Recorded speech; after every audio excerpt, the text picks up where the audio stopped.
வணக்கம் ஃப்ரெண்ட்ஸ். இப்போ நான் பார்க்க போகிறது சிலப்பதிகாரத்தை பற்றி தாங்க பார்க்கலாம். சிலப்பதிகாரம் தமிழில் எழுதப்பட்ட ஐம்பெரும் காப்பியங்களில் ஒன்று. இந்நூல் பாட்டிடையிட்ட தொடர்நிலைச் செய்யுள் எனவும் வழங்கப்படுகிறது. இக்காப்பியத்தில் இயல், இசை, நாடகம் என்னும் மூன்றினையும் காணலாம்.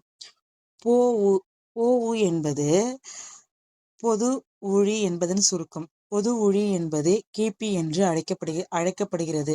இது இயேசு கிறிஸ்துவரின் பிறப்பை அடிப்படையாக கொண்ட காலப்பிரிவை குறிக்கிறது. அப்படின்னா கிபி 2ஆம் நூற்றாண்டில் எழுதப்பட்டது என்பர். ஏனைய நூல்கள் அரசனையோ தெய்வங்களையோ பாட்டுடை தலைவனாக கொண்டிருக்க, சிலப்பதிகாரம் கோவலன் என்ற குடிமகனை பாட்டுடை தலைவனாக கொண்டதால் இதனை குடிமக்கள் காப்பியம் என்றும் கூறுவர். இன்பிலும் துன்பிலும் கலந்து எழுதப்பட்ட இந்நூலை இயற்றியவர் இளங்கோ அடிகள் என்பவராவர்.